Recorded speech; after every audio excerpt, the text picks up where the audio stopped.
परिवार नियोजन। तो आज हम जानेंगे कि परिवार नियोजन होता क्या है, क्योंकि जो परिवार नियोजन होता है यानी फैमिली प्लानिंग, तो इससे क्या होता है कि जो होता है पॉपुलेशन, जनसंख्या जो बढ़ रही है, तो उसके लिए भी हमारे जो बुक है तो उसमें भी दिया गया है कि जो हमारा जो रिप्रोडक्शन का जो चैप्टर है तो उससे रिप्रोडक्शन से क्या होता है, क्योंकि जो रिप्रोडक्शन से ही तो होता है पॉपुलेशन पहले, फिर ऑर्गेनिज्म। जैसे मान लेते हैं ये ऑर्गेनिज्म, ऑर्गेनिज्म से यानी जीव बना, जीव से पूरा एक पर्यावरण बना, फिर पर्यावरण से पॉपुलेशन का निर्माण हुआ,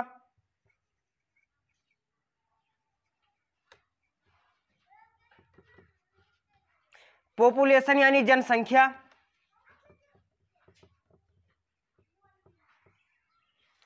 तो जो जनसंख्या है यानी जननात्मक स्वास्थ्य कहा जाता है इसे, क्योंकि जो जननात्मक स्वास्थ्य होता है वो भी इसी पर निर्भर करता है। अगर जो हम मान लें कि एक पूरा समाज है तो वह पूरा समाज एक तरह से, अगर जो हर एक तरह से सुव्यवस्थित, शिक्षित और फिर हर तरह से सही है, तो उसे क्या कहते हैं, उसे एक जननात्मक स्वास्थ्य कहा जाता है। तो इसके लिए सरकार द्वारा एक योजना चलाई गई थी जिसे कहा जाता है परिवार कल्याण योजना। ये 1951 में चलाया गया था। तो इसके लिए भी हमारे जो रिप्रोडक्शन के चैप्टर में है तो उसमें इसके बारे में बताया गया है, क्योंकि उसी का कारण है पॉपुलेशन। आज जो हमारा इंडिया है तो वह दूसरे नंबर पर है, एक नंबर पर है चाइना, तो दूसरे नंबर पर है हमारा इंडिया पॉपुलेशन के मामले में।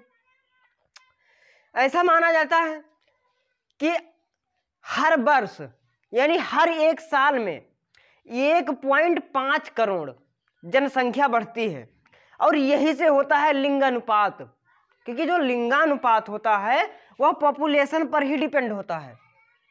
लिंगानुपात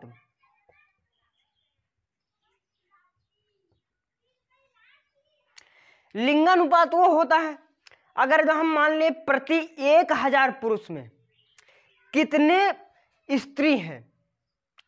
अगर जो हम मान ले कि यहां पर 1000 पुरुष में 1000 पुरुष में अगर जो 982 स्त्री हैं, ये मेल यानी पुरुष और ये फीमेल स्त्री, तो अगर जो 982 है तो इसे हम कहेंगे 18 का रेशियो चल रहा है, क्योंकि यहां पर देखिए इसके रेशियो में कितना है, यहां पर 982 है और यहां पर ये 1000 है। तो इनमें क्या होता है कि अगर जो ये 1000 है तो ये 982 है, तो 982 का तो हो जाएगा, यानी उनकी तो शादी हो जाएंगी, लेकिन जो 18 बच रहे हैं तो ये उसका हो जाएगा रेशियो, अनुपात। तो ये होता है लिंगानुपात। तो इससे अगर जो पॉपुलेशन में ये भी होता है, और लिंगानुपात रोकने के लिए क्या होता है कि जो भ्रूण की हत्या होती है, यानी जब डिलीवरी के पहले, जब प्रेगनेंसी में ही उसके लिंग की जांच की जाती है कि यह मेल है या फीमेल है, तो इस पर भी प्रतिबंध लगाया जा सकता है। और इसके प्रतिबंध लगाने से, इस पर जब प्रतिबंध लगा दिया जाता है तो ये नहीं पता चलता कि ये मेल है या फीमेल है। अब मेल हो या फीमेल हो तो डिलीवरी के बाद में पता चलेगा। तो इससे क्या होता है कि जो उसका शिशु होता है तो वो बच जाता है, ठीक, तो वो इतना लिंगानुपात नहीं करता। तो इसके लिए भी भ्रूण हत्या यानी एक जुर्म हो गया है, इसे एक कानूनी अपराध भी दे दिया गया। तो इसे हम क्या करते हैं कि जो एम्ब्रियो होता है, ये एम्ब्रियो को हत्या करने से रोक लिया जाता है। तो ये होता है सेक्स रेशियो, लिंगानुपात। अब उसके बाद में आती है कि जब इसे हम रोके कैसे, तो जो बढ़ रही है पॉपुलेशन से बहुत ज्यादा नुकसान भी होता है, क्योंकि अगर जो हम मान लें कि यहाँ पर खाने की बात, हमें एनर्जी कितनी मिलनी चाहिए, एक दिन की बात, यानी खाद्य व्यवस्था में, तो एक इंसान को यानी एक आदमी को एक दिन में 3000 किलो कैलोरी ऊर्जा मिलनी चाहिए, तो वो होता है सीमित मात्रा, यानी उसके लिए नॉर्मल, ये एक नॉर्मल इंसान के लिए। लेकिन आज क्या होता है कि जो हमारी पॉपुलेशन है इतनी ज्यादा बढ़ गई है, क्योंकि हमें खाद्य की भी समस्या हो गई, हमें खाने के लिए भी क्या करते हैं, कम मिलता है, खाना भी हम पूरी तरह से नहीं खा पाते हैं, यानी नहीं मिल पाता। तो उससे हमें 2000 किलो कैलोरी से ऊर्जा से भी कम ऊर्जा मिलती है, जिससे क्या होता है कि जो आदमी को जो कार्य करने की भी क्षमता कम हो जाती है, ठीक, बौनापन आ जाता है, और फिर बाद में कमर भी झुकने लगता है। तो ये होता है खाद्य के लिए समस्या, यानी खाद्य समस्या। और यहीं से शुरू होता है बेरोजगारी की, क्योंकि अगर जो हम मान लें कि एक साल में अगर जो 500 रोजगारी की योजना निकलती है 500 लोगों के, तो अगर जो वहां पर 500 रोजगार की योजना निकली और यहां पर 1000 तैयार हैं, तो उसमें क्या होगा कि सिर्फ 500 की तो भर्ती होगी, बाकी 500 वो तो बेरोजगार ही रहेंगे ना। तो इसलिए क्या होता है कि अमीरी कम, गरीबी बढ़ती जा रही है, तो इसका ये कारण होता है। और हमारे लिए इससे भी अधिक आपको बहुत ज्यादा कारण मिलेंगे। फिर धीरे धीरे जो वन की भी आ रही है, जंगलों की भी नाश हो रही है, तो इसका भी यही कारण होता जा रहा है, क्योंकि जो पॉपुलेशन है, पॉपुलेशन के लिए जगह भी चाहिए कम जगह में। तो इसके लिए 1951 में परिवार कल्याण योजना चलाया गया।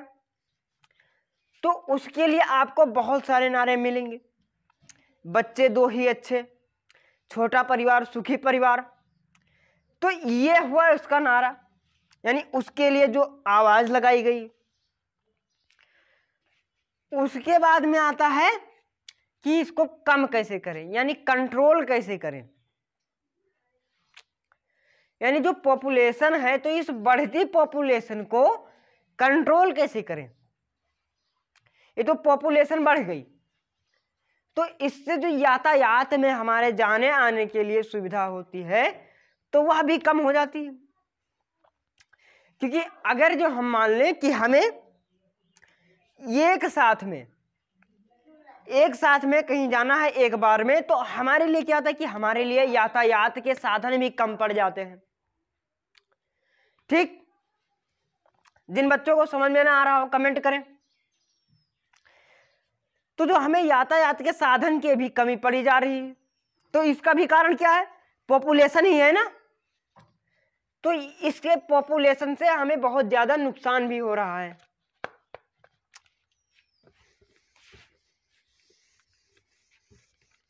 और अगर जो इसी तरह पॉपुलेशन बढ़ता रहा, तो कुछ दिन में तो हम बहुत ही आगे होंगे पॉपुलेशन के मामले में, 1 नंबर पर आएगा हमारा देश, 1 नंबर पर आएगा पॉपुलेशन के मामले में। अभी तो फिलहाल दूसरे नंबर पर चल रहा है, 1 नंबर पर चल रहा है चाइना, उसके बाद में दूसरा नंबर आ रहा है इंडिया का। तो ऐसा ही अगर जो पॉपुलेशन ऐसी बढ़ती रही, तो एक दिन हम 1 नंबर पर आ जाएंगे पॉपुलेशन के मामले में, सबसे आगे। जिन बच्चों को समझ में ना आ रहा हो कमेंट करें जल्द से जल्द। तो ये होता है फैमिली प्लानिंग। तो इसको रोकने के लिए भी क्या करते हैं कि हम अलग अलग तरह से, रासायनिक तरीके से, प्राकृतिक तरीके से, कुछ अलग अलग तरीके से हम इसे रोक सकते हैं। जैसे अगर जो हम मान लें कि सबसे पहले रोकने के लिए मेथड ऑफ फैमिली प्लानिंग, तो इसमें सबसे पहले आता है शिक्षा। क्योंकि जो शिक्षा होता है, तो उससे जो एक इंसान को समझ में आता है कि पॉपुलेशन होती क्या है और इसके बढ़ने से क्या होगा। अगर जो हम मान लें कि जन्म दर से जन्म दर से मृत्यु दर ज्यादा है।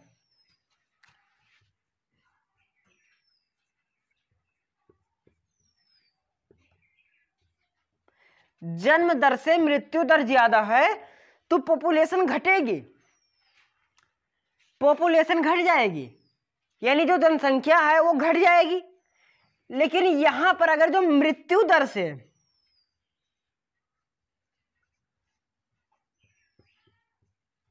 जन्म दर,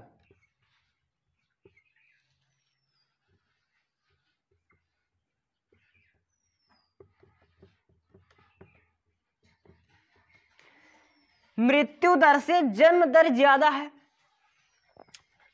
मृत्यु दर से जन्म दर ज्यादा है तो क्या होगा कि इसमें जनसंख्या यानी पॉपुलेशन बढ़ेगी, घटेगी नहीं, किसी भी तरह से ये घट नहीं सकती।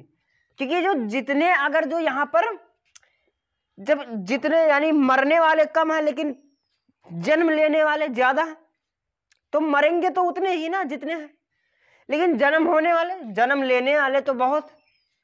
तो इससे क्या होगी कि एक मरे तो 10 ने जन्म लिया, तो यहां पर कितना हो गया 9:1 का रेशियो, एक मरने वाला और 9 जन्म लेने वाले, तो इसकी कितनी बढ़ जाएगी धीरे धीरे। अगर जो है पर डे की मान लें यानी हर दिन की, प्रतिदिन की, तो 9 जन्म ले रहे हैं, एक मर रहा है, तो ये एक महीने में 10 दिन में 90 हो जाएंगे और 100 दिन में 900 हो जाएंगे। लेकिन यहां पर मरने वाले 100 दिन में तो 100 ही रहेंगे ना। तो इससे क्या होगा कि जो यहां पर ये है मरने वाला यानी जन्म लेने वाले की दर ज्यादा ही रहेगी तो पॉपुलेशन बढ़ाएगा ही। लेकिन अगर जो यहां पर जन्म लेने वाला एक है और मरने वाला एक है 9 है तो इसमें पॉपुलेशन धीरे धीरे घट जाएगी। ठीक, ये होता है और ये होता है। जिन बच्चों को समझ में ना आ रहा हो कमेंट करें।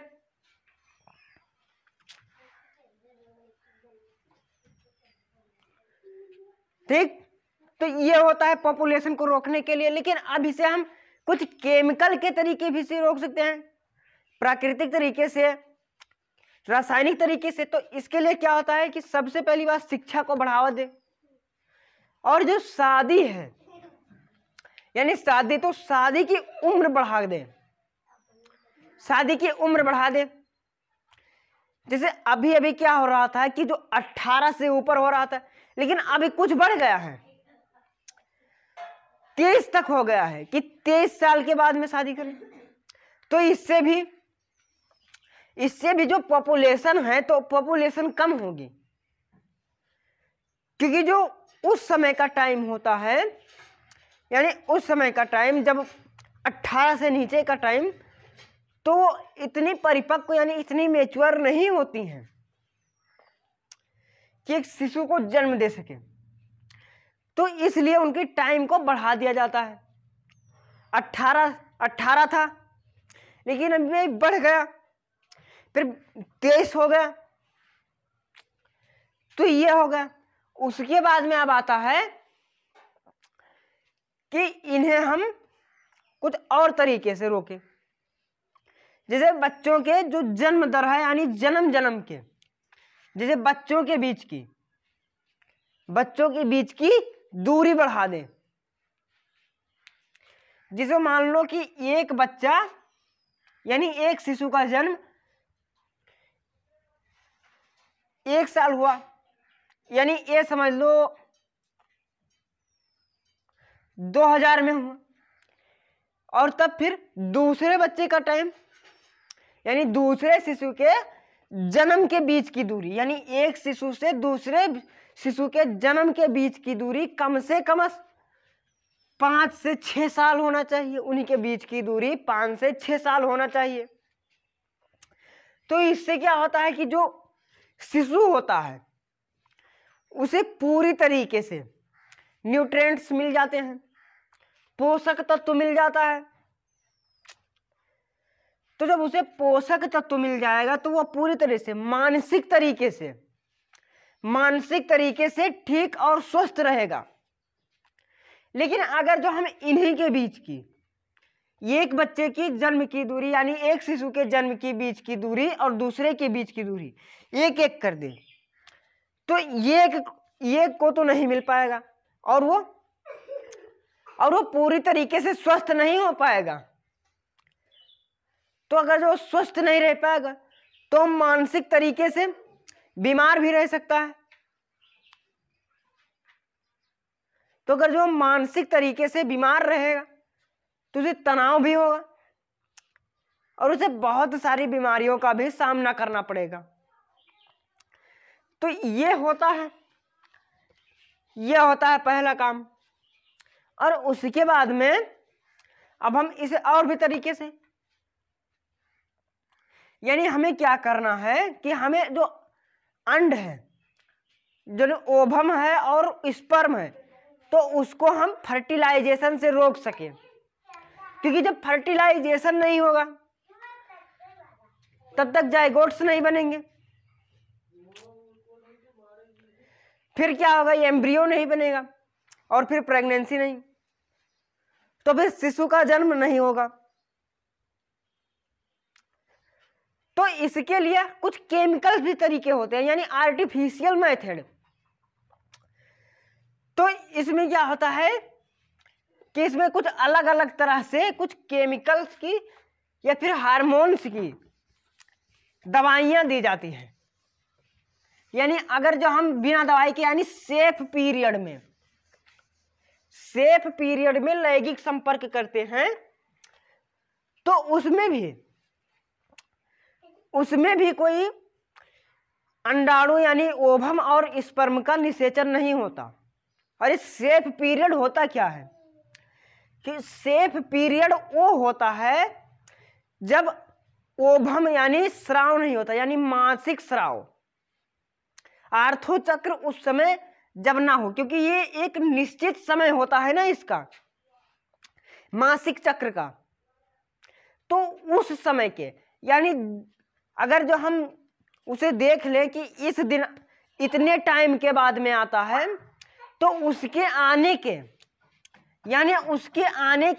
2 दिन पहले और उसके हो जाने के बाद में यानी 2 दिन बाद लैंगिक संपर्क करें तो उससे क्या होता है कि उसका निषेचन नहीं होता है। जिन बच्चों को समझ में ना आ रहा हो कमेंट करें।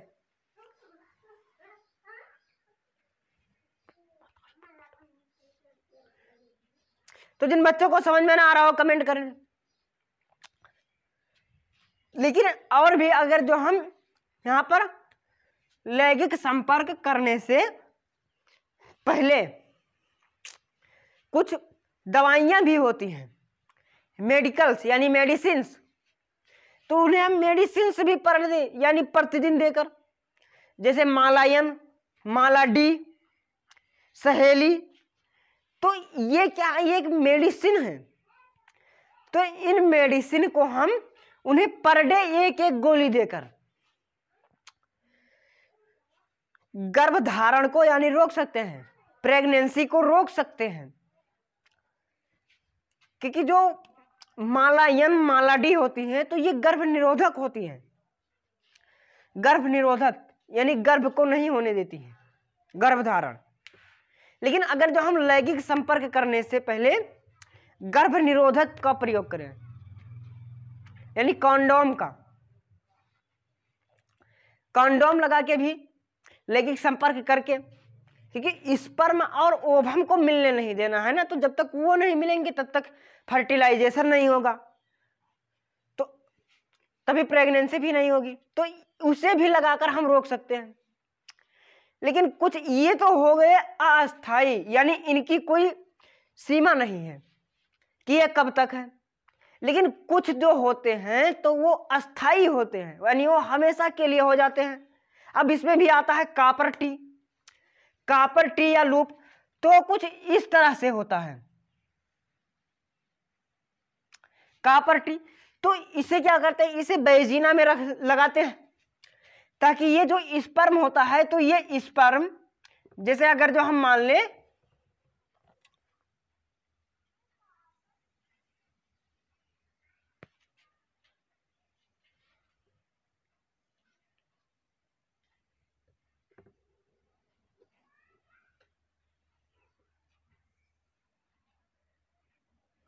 ये होता है कापर टी। तो जो स्पर्म है, स्पर्म यहां से आते हैं और यहां पर इससे टकरा जाते हैं और वो नष्ट हो जाते हैं, ताकि जो यहां पर अंडाणु है यानी ओवम यहां से यह इससे मिल नहीं पाता, स्पर्म से मिल नहीं पाता, तो इसका फर्टिलाइजेशन नहीं हो पाता, तो प्रेगनेंसी नहीं होगी। तो ये होता है अस्थायी तरीके। इनकी कोई सीमा नहीं है, लेकिन गर्भ समापन भी किया जा सकता है। लेकिन जो लेडीज डॉक्टर होती हैं तो उनसे मिलके गर्भ समापन भी कराया जा सकता है, लेकिन इसमें कुछ अस्थायी तरीके होते हैं, कुछ हमेशा के लिए हो जाते हैं।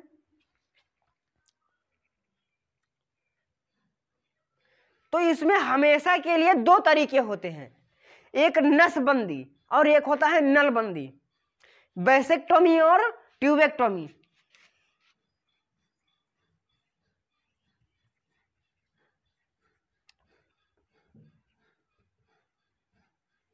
नसबंदी और ये होता है नलबंदी।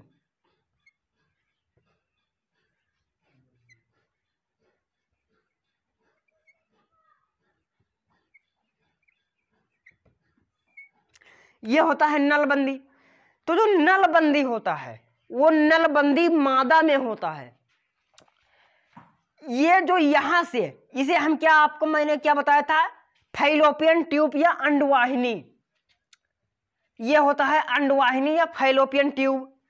तो इसको फिर इसमें चीर कर इसमें गांठ लगा दिया जाता है, इसमें चीर कर, जैसे इसको काट कर इसमें फिर चीरा लगा दिया जाता है यहां पर, ताकि जो ये ओवम है ये ओवम यहां तक ना पहुंच सके और इसका फर्टिलाइजेशन ना हो।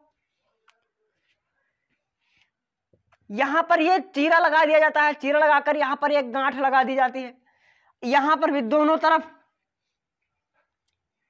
ताकि ये यहां से ये ओवम यहां तक ना पहुंच सके। तो ये होता है नलबंदी, और ये होता किसमें, फीमेल में होता है, मादा में होता है। और ये जो नसबंदी है, नसबंदी, तो ये नसबंदी होता है मेल में।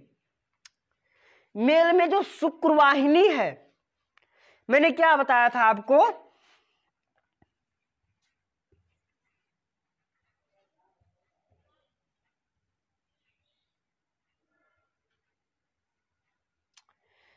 यहां पर जो शुक्राशय है, शुक्राशय से निकलने वाली नलिका, शुक्रवाहिनी जो अस्खलनीय नलिका में खुलती है, तो उसको चीर कर उसमें गांठ लगा दिया जाता है, चीरा लगा दिया जाता है, ताकि वहां से जो शुक्राणु है वो बाहर ना निकल सके।